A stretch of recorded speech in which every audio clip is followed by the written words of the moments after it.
Hello everyone, this is Hidayat Qadri. Welcome back to topper system. Class 10 वालों, क्या हाल चाल। कल यानी 20 तारीख को आपका साइंस का पेपर है। तो साइंस के पेपर के लिए बहुत ही इंपॉर्टेंट वीडियो लेकर आया हूँ। पेपर प्रेजेंटेशन के पेपर प्रेजेंट आपको कैसे करना है, आंसर लिख के कैसे आना है कि आपको का एक भी मार्क्स जो है वो कटे नहीं। प्रेजेंटेशन आपका बढ़िया होना चाहिए, उसके लिए क्या क्या टिप्स है, क्या ट्रिक्स है, सारा कुछ मैं इस वीडियो में कवर करने वाला हूँ। वीडियो को एंड तक देखना। चलिए शुरू करते हैं। सबसे पहले अगर हम बात करें साइंस का पेपर, जो आपका साइंस का पेपर होने वाला है, साइंस का पेपर जो 100 मार्क्स का आता है। 100 मार्क्स में जो आपका थ्योरी का पेपर होता है वो 80 मार्क्स का आता है और 20 इंटरनल होते हैं, ये आपको पता है। तो आप जो कल पेपर दे के आएंगे वो कितने का होगा, वो 80 मार्क्स का होगा। कितने का होगा, 80 मार्क्स का। अब 80 मार्क्स के जो पेपर आएंगे वो कैसे कैसे आने वाला है ये भी देख लेते हैं। सबसे पहले अगर हम पेपर एनालिसिस में बात करें तो पेपर एनालिसिस में आप देख सकते हैं कि आपका पेपर जो आएगा 80 नंबर का जो पेपर आएगा उसके अंदर 5 सेक्शन होंगे। क्या होंगे, 5 सेक्शन होंगे। Section A, B, C, D और ई। 5 सेक्शन में आपका क्वेश्चन आएगा। पहला सेक्शन जो है उसमें एमसीक्यू क्वेश्चन आएंगे। एमसीक्यू यानी मल्टीपल चॉइस क्वेश्चन आएंगे। जो ऑब्जेक्टिव होगा वो कितने क्वेश्चन होंगे, 20 क्वेश्चन होंगे और हर एक क्वेश्चन के लिए 1 नंबर मिलेगा। टोटल मिला के आपको 20 मार्क्स होगा। इसमें असर्शन रीजन के भी क्वेश्चन होंगे, ठीक है। और अगर सेक्शन बी का बात करें तो सेक्शन बी में वेरी शॉर्ट आंसर के क्वेश्चन आते हैं। कितने आते हैं, 6 क्वेश्चन आता है। 6 क्वेश्चन, हर एक क्वेश्चन के लिए 2 नंबर मिलता है। तो टोटल मिला के सेक्शन बी से आपको 12 मार्क्स आने वाला है, ठीक है। सेक्शन सी में शॉर्ट आंसर के क्वेश्चन आते हैं। शॉर्ट आंसर में 7 क्वेश्चन रहेगा, हर एक क्वेश्चन के लिए 3 नंबर है। टोटल मिला के 21 मार्क्स का आ जाएगा। जो वेरी शॉर्ट वाले हैं इसमें आपको याद रखना है कि वेरी शॉर्ट में हमको 30 to 50 वर्ड्स में ही आंसर देना है। आंसर आपको कितने में देने हैं, 30 to 50 वर्ड्स। वर्ड लिमिट में ध्यान रखना। और शॉर्ट आंसर जो 3 मार्क्स का है, एक क्वेश्चन के लिए जो 3 मार्क्स है, इसके लिए आपको 50 to 80 वर्ड्स में आंसर करने। कितने, 50 to 80 वर्ड्स में आपको आंसर करना है। ये वर्ड्स लिमिट आपको ध्यान देना है। सेक्शन सी जो होगा आपका शॉर्ट आंसर वाला, जिसमें एक क्वेश्चन पे आपको 3 नंबर मिलने वाला है, 3 मार्क्स मिलने वाला है। उसके लिए आपको वर्ड लिमिट है 50 से 80 वर्ड का। फिर आपका सेक्शन डी होगा जिसमें लॉन्ग आंसर के क्वेश्चन होंगे। कितने, लॉन्ग आंसर के 3 क्वेश्चन होंगे और एक क्वेश्चन का आपको कितना मार्क्स मिलेगा, 5। तो 3 क्वेश्चन का कितना हो गया, 15 नंबर हो गया। और इसमें जो वर्ड लिमिट है वो है 80 से 120। कितने वर्ड आपको लिखना है, 80 से 120 वर्ड लिखने। कितने हैं, 80 से 120 वर्ड, ठीक है। इसके बाद जो लास्ट सेक्शन होगा सेक्शन ई, इसमें केस बेस्ड क्वेश्चन आएगा, competency type. 3 case based question होंगे और हर एक के अंदर 4 क्वेश्चन होगा। यानी टोटल मिला के केस बेस्ड से भी आपका 12 नंबर का क्वेश्चन आने वाला है। ये टोटल आपके 80 नंबर इस तरह से सेक्शन वाइज डिवाइड होंगे, ठीक है। अब अगर हम बात करें कि पेपर अटेम्प्ट कैसे करें, how to attempt, very important point बन जाता है कि हमें अटेम्प्ट कैसे करना है। तो सबसे पहले आपको जो पेपर होता है उसके लिए 3 घंटा का टाइम होता है और उसमें 3 घंटा प्लस का 15 मिनट आपको टाइम दिया जाता है। ये जो 15 मिनट का टाइम होता है ये रीडिंग के लिए होता है। क्या होता है, क्वेश्चन को पढ़ने के लिए होता है। तो यहाँ पे आपको रीडिंग वाले जो 15 मिनट है इसके अंदर आपको 3 काम कर लेना है। क्या 3 काम करना है, सबसे पहले रीड क्वेश्चन केयरफुली, आपको ध्यानपूर्वक क्वेश्चन को पढ़ लेना है। जो इंस्ट्रक्शन दिया होगा सारा इंस्ट्रक्शन को आपको अच्छे से पढ़ लेना है। इसके बाद आपको जो दूसरा पॉइंट है वो है कि आपको सेक्शन डिवाइड करना है, कि आप डिसाइड करना है कि कौन सा सेक्शन आप पढ़ेंगे जब अच्छे से तो आपको पता चल जाएगा कौन सा सेक्शन हार्ड है, कौन सा थोड़ा इजी है, किस सेक्शन को आप पहले अटेम्प्ट करेंगे। क्योंकि आपको जो क्वेश्चन अटेम्प्ट करना है उसके लिए सीक्वेंस बहुत मैटर करता है। क्या मैटर करता है, सीक्वेंस मैटर करता है। आप जो आंसर प्रेजेंट करेंगे वो सीक्वेंस वाइज होना चाहिए। क्योंकि जो एग्जामिनर चेक करेगा तो उसको एक पेपर मिलता है, उसमें जो भी कीवर्ड होते हैं, की टर्म होते हैं, वो सीक्वेंस वाइज होता है। अगर आप सीक्वेंस वाइज लिखते तो आपको नंबर जो है वो एग्जामिनर नहीं काटता है, अच्छे से चेक हो जाता है। तो सीक्वेंस वाइज है। अब 1 to 3 करके अगर आप पूरा सीक्वेंस वाइज जाते हैं तो उसमें कुछ क्वेश्चन ऐसा होगा जो आपको नहीं आता होगा। तो इससे बेटर क्या है कि आप सेक्शन वाइज चलिए, सेक्शन में सीक्वेंस करना है। पूरा स्टार्टिंग ही नहीं कि ए को पहले करना है, ए के बाद बी करना है, बी के बाद सी करना है, ऐसे नहीं। आप सेक्शन डिसाइड कर सकते हैं कि कोई सा भी सेक्शन आप पहले करो और सेक्शन के अंदर जितना भी क्वेश्चन है सारा का सारा क्वेश्चन आप कर सकते हैं। सीक्वेंस आपको कहाँ फॉलो करना है, सेक्शन के अंदर सीक्वेंस फॉलो करना है। ये नहीं कि आप सेक्शन ए को ही बना रहे हैं, ए के बाद आप बी बनाएंगे, बी के बाद सी बना रहे हैं, ऐसे नहीं। आप सीक्वेंस तो फॉलो करना है लेकिन सेक्शन वाइज करो। अगर आपको सी पहले आता है तो पहले सी का कर लो। जो भी सेक्शन करो सेक्शन को आपको पूरा करना है। सेक्शन को क्या करना है, पूरा कंप्लीट सेक्शन करना है। सेक्शन में सीक्वेंस फॉलो करना, ये नहीं लगातार आप 1 2 3 करके ही चलेंगे तो फिर आपको कोई क्वेश्चन नहीं आएगा। फिर टाइम जो है उसमें भी दिक्कत हो सकता है, टाइम भी लिमिट है, ठीक है ना। तो आपको सेक्शन डिसाइड करना है कि कौन सा सेक्शन पहले करना है और उसमें आपको सीक्वेंस फॉलो करना है। और तीसरा चीज जो डिसाइड करनी है वो है चॉइस क्वेश्चन आपको डिसाइड करना है। जो आपके पेपर में होंगे वो चॉइस क्वेश्चन भी आएगा, 2 क्वेश्चन रहेगा उसमें से एक बनाना होगा, और करके दिया रहेगा। तो आपको जब 15 मिनट का समय जो है रीडिंग वाला, उसी टाइम डिसाइड कर लेना कि कौन सा चॉइस वाला बनाना है, 2 में से कोई एक बनाना है, तो कौन सा बनाना है कौन सा नहीं बनाना है वो आपको उसी टाइम चॉइस कर लेना है, डिसाइड कर लेना है, ठीक है। तो 15 मिनट आपका क्या हो जाएगा रीडिंग, और उसके अंदर ये 3 काम करना है। इसके बाद सीक्वेंस वाला बात समझाते हैं कि सीक्वेंस में आपको क्या सेक्शन के हिसाब से सीक्वेंस करना है। कोई सा भी सेक्शन आप उठा सकते हैं, ए से लेके ई तक में जो सेक्शन आप पहले करो उस सेक्शन को पूरा करो, ठीक है। इसके बाद जो तीसरा है अटेम्प्ट में आपको ध्यान रखना है वो है नीट एंड क्लीन आंसर। जो आपका आंसर शीट होना चाहिए, पेपर भी होना चाहिए जिसमें आप आंसर लिख रहे हैं, आंसर बुकलेट में, वो नीट और क्लीन होना चाहिए। उसमें आपको किसी भी प्रकार का कट नहीं करना है जो आपको घसते। अगर मान लो कि मिस्टेक हो भी जाए, तो मिस्टेक हो जाए तो आपको सिंपल क्या करना है, जहाँ पे जो गलती हो गया वहां पे पेंसिल से एक अंडरलाइन, एक कट मार देना बस। नहीं मान लो कि आप लिखे और अगर गलती हो गया तो इसको ऐसे ऐसे करके घस रहे हैं, इस तरह से आपको घसना नहीं है। जो गलती हो गया उसके ऊपर ऐसे पेंसिल से कट मार देना है, पेन से नहीं करेंगे,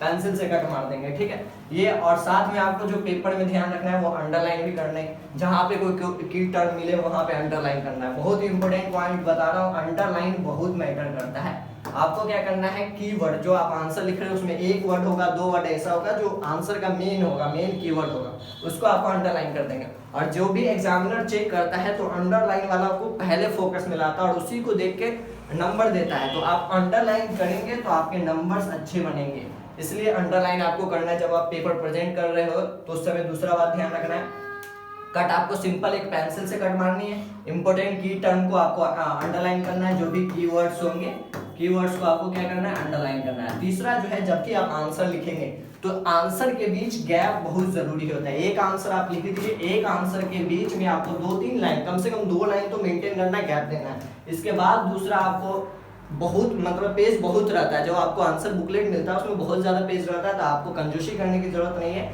आंसर में जो होगा गैप देने की जरूरत है, पहला आंसर लिख दिए इसके बाद आपको गैप करने की जरूरत है। गैप बिटवीन आंसर बहुत मैटर करता है। अब अगर हम पेपर प्रेजेंटेशन के कुछ और इंपॉर्टेंट टिप्स बात करें कि आपको जो पेपर प्रेजेंट कैसे करना है, उसके कुछ और भी अहम पॉइंट्स है, ठीक है, जो आपको ध्यान रखना है। क्या कि मैटर क्या करता है, आप जैसा प्रेजेंट करके आएंगे आपके मार्क्स वैसा ही बनेगा। एक स्टेटमेंट भी होता है कि आप जितना ब्यूटीफुल पेपर को प्रेजेंट करना चाहो और कर सकते हो उतना ब्यूटीफुल करो। जितना ब्यूटीफुल आपका पेपर दिखेगा उतने आपके ब्यूटीफुल मार्क्स आएंगे, मार्क्स भी उतने अच्छे आएंगे।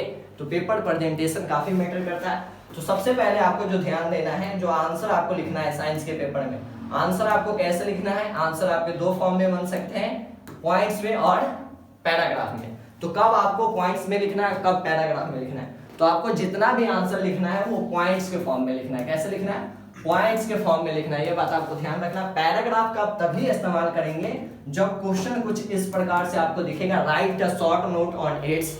अगर आपसे शॉर्ट नोट लिखवा रहा है, कोई डिटेल आपको डिस्कशन पूछ रहा है किसी पे, तो आप पैराग्राफ में जाओ, नहीं तो पैराग्राफ में मत जाओ। आपको जो भी आंसर करना है वो पॉइंट के फॉर्म में। शॉर्ट आंसर है 3 मार्क्स का, आपको कम से कम 3 पॉइंट देने, 5 मार्क्स के तो कम से कम 5 पॉइंट 6 पॉइंट देना है। या डिफरेंस वाला क्वेश्चन होगा उसमें आपको कंपेयर करना, तो पॉइंट फॉर्म में ही कंपेयर करना है। पैराग्राफ लिखने की जरूरत नहीं है, आप पैराग्राफ में नहीं जाओगे, 1 2 3 पॉइंट में ही जाना है। आपको पॉइंट में लिखना है, पैराग्राफ में नहीं। पैराग्राफ तभी लिखना है जब क्वेश्चन कुछ इस प्रकार से रहेगा, शॉर्ट नोट वगैरह इस टाइप का अगर क्वेश्चन रहेगा जिसमें आपको 10 से 15 लाइन लिखने की जरूरत है, तो आप पैराग्राफ लिखो। अदरवाइज आपको क्या करना, पॉइंट के फॉर्म में आंसर करना है। ये आप पहला पेपर प्रेजेंटेशन का टिप याद रखेंगे। दूसरा, जब भी आप पेपर प्रेजेंट करेंगे, आंसर लिखेंगे, तो उसमें आप बुलेट पॉइंट का इस्तेमाल करिए। किस चीज का इस्तेमाल करेंगे, पॉइंट के फॉर्म में आपको आंसर लिखना है तो आप बुलेट पॉइंट का इस्तेमाल कर सकते हैं। आप आंसर लिखने से पहले आप ये साइन बना सकते हैं, स्टार का साइन, हैशटैग का साइन, एरो का साइन, ये सब साइन आप बना सकते हैं। इससे आपका पेपर जो होगा वो ब्यूटीफुल दिखेगा, ठीक है।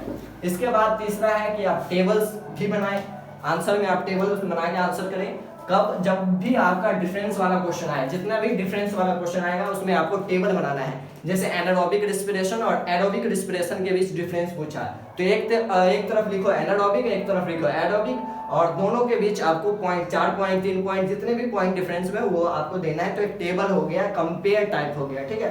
तो आपको टेबल भी बनाने की बहुत जरूरत है। इसके बाद डायग्राम, डायग्राम तो पूछा ही जाएगा, और डायग्राम जहां पे भी जिस भी क्वेश्चन में डायग्राम की जरूरत हो आपको डायग्राम बनाना है, ठीक है ना। डायग्राम अच्छे से बनाना है डायग्राम, और हमेशा ध्यान रखना है कि डायग्राम आप पेंसिल से बनाओ, पेन से नहीं बनाओ, पेन को आप अवॉइड कर सकते हैं, डायग्राम पेंसिल से बनाओ, कहीं भी कुछ गलती होता है तो आप इरेज वगैरह कर सकते हैं और पेंसिल से ज्यादा अच्छा दिखता भी है। और साथ में एक और बात जो आपको रखना है कि जो भी आप डायग्राम बनाएंगे उसको मेंशन जरूर करना, उसको आप ऊपर में हेडिंग दे सकते हैं या फिर नीचे में लिख सकते हैं कि जो डायग्राम है वो है किसका। अब ब्रेन का डायग्राम बनाए हैं, डायग्राम ऑफ हार्ट है, तो ये ऊपर लिख सकते हैं diagram of heart, diagram of human brain, जो भी आप डायग्राम बना रहे हो उसके नीचे उसको मेंशन कर दो या फिर ऊपर मेंशन कर दो। ज्यादा बेटर है कि आप ऊपर ही मेंशन कर देंगे। तो डायग्राम को मेंशन करना, उसका नाम लिखना बहुत ज्यादा जरूरी है। इसके बाद आप शेप्स का भी इस्तेमाल कर सकते हैं। कुछ टाइप्स वाला क्वेश्चन होगा, जैसे अगर आपसे कोई टाइप्स पूछे जिसमें 3 टाइप्स है तो ऐसे आप ट्राइंगल बना सकते हैं, एक टाइप्स यहाँ लिख दो, एक टाइप्स यहाँ लिख दो, एक टाइप्स यहाँ लिख दो, ऐसे 4 टाइप्स है तो आप स्क्वायर बना सकते हैं। स्क्वायर में एक टाइप यहाँ लिख दो, एक टाइप यहाँ लिख दो, एक टाइप यहाँ लिख दो, एक टाइप यहाँ लिख दो। इस तरह से आप प्रेजेंट कर सकते हैं, बहुत बेहतर दिखेगा। इसके साथ आप फ्लो चार्ट का इस्तेमाल कर सकते हैं, कहीं पे माइंड मैप्स की जरूरत पड़े तो आप उस सब का इस्तेमाल कर सकते हैं। इससे जो आपका पेपर होगा, जो बुकलेट होगा जिसमें आप आंसर लिखेंगे वो अच्छा दिखेगा तो एग्जामिनर का इंप्रेशन भी बढ़िया बनेगा और आपके मार्क्स भी अच्छे प्राप्त हो जाएंगे, कटेंगे नहीं, ब्यूटीफुल मार्क्स मिलेंगे। इसके बाद जो नेक्स्ट पॉइंट आता है वो है टाइम मैनेजमेंट का। किस चीज का? आपको टाइम मैनेजमेंट भी करना है। ये आपको पता है कि आपका पेपर जो होगा, साइंस का पेपर जो होगा वो 3 घंटे का होगा। 3 घंटा मतलब 180 मिनट हो गए। 180 मिनट में आपको 5 सेक्शन को अटेम्प्ट करना है। तो 180 मिनट का जो टाइम है इसको डिवाइड कैसे करें? तो सबसे पहले आप 180 मिनट में से 10 मिनट को निकाल दो। 10 मिनट किस चीज के लिए निकाल दो? 10 मिनट आप रिवीजन के लिए निकाल दीजिए। किसके लिए? 10 मिनट तो आपका रिवीजन के लिए निकाल दो कि आप पेपर लिखने के बाद 10 मिनट तो आपको रिवीजन करना है। तो आपके पास बचा कितना है? 170 मिनट। 170 मिनट में आपको पेपर अटेम्प्ट करना है, तो 170 को आप कर दो। 170 मिनट में आपको पेपर अटेम्प्ट करना है। आपको मार्क्स कितने हैं? 80 मार्क्स है, तो आपको एक क्वेश्चन पे कितना मिनट देना है? ऑलमोस्ट 2 मिनट देना है। ठीक है, ये आप कैलकुलेशन कर सकते हैं कि एक क्वेश्चन के लिए कितना मिनट निकाले। अब क्वेश्चन ये आता है कि हर एक क्वेश्चन पे 2-2 मिनट करके, तो आपको ऐसे दिमाग नहीं लगना, आपको सेक्शन वाइज डिवाइड कर लेना कि किस सेक्शन पे कितना टाइम देना है। जैसे मान लो सेक्शन ए है, सेक्शन ए में कितना क्वेश्चन है? 12 क्वेश्चन है। 12 क्वेश्चन में हर एक क्वेश्चन पे 2 मिनट टाइम देना है, तो 12 क्वेश्चन पे कितना मिनट टाइम देना है? आपको 24 मिनट। ऐसे सेक्शन का निकाल दो कि सेक्शन ए में हमको 24 मिनट देना है, सेक्शन बी में इतना मिनट देना है, सेक्शन सी में इतना मिनट देना है। तो इससे क्या होगा? आपका टाइम भी मैनेज हो जाएगा और आप पेपर टाइम पे कर लेंगे। आपको रिवीजन का भी टाइम मिल जाएगा, आपका रिवीजन भी बढ़िया हो जाएगा। ये बात भी आपको ध्यान देना है। अगला बात करें हम कुछ प्रो टिप्स का, एडिशनल प्रो टिप्स का बात करें तो आपको जो ध्यान रखना है वो है रफ पेज। रफ पेज वाला भी ये आपका गेम चेंजिंग हो सकता है। ये आप फिजिक्स के न्यूमेरिकल बनाते समय, मैथ्स में तो काफी काम आएगा, फिजिक्स में भी ये काम आएगा। जब आप फिजिक्स के न्यूमेरिकल सॉल्व कर रहे हो तो रफ पेज का इस्तेमाल कर सकते हैं। जो आपका आंसर बुकलेट मिलेगा उसका लास्ट पेज, जो आंसर बुकलेट का लास्ट पेज को क्या बना देना? Rough page. क्या बना देंगे?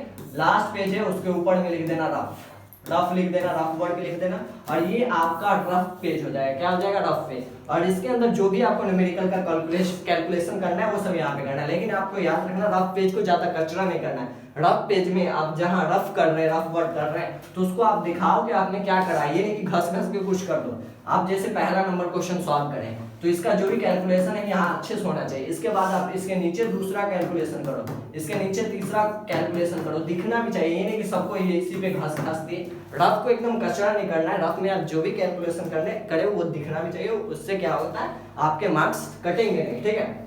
इसके बाद और बात जो आपको ध्यान रखना है कि आपको जो पेपर देना है, आपको जो आंसर लिखना है वो बहुत जल्दी नहीं लिखना है। आपका ट्रेन वगैरह छूट नहीं रहा है तो आपको आराम से आंसर लिखना है। इतना भी लेट नहीं लिखो कि क्वेश्चन ही छूट जाए, और इतना भी जल्दी नहीं लिखो कि आधा घंटा पहले आप पेपर दे के बैठे हुए हैं, उससे मार्क्स नहीं बढ़ता है। आप लास्ट मोमेंट तक भी लिखेंगे पूरा, अगर रिवीजन कर लेते, हर एक सवाल कर लेते तो वो ज्यादा बेटर है। इन्हें कि आप आधा घंटा पहले ही लिख के बैठे हुए हैं, इधर उधर देख रहे हैं, वो नहीं करना है। आपको आराम से कोई सभी आप पेपर दे रहे हैं, फाइनल एग्जाम का पेपर है, एक भी सवाल छूट जाएगा तो आपके मार्क्स जो है वो कट सकते हैं, नंबर कम आएंगे।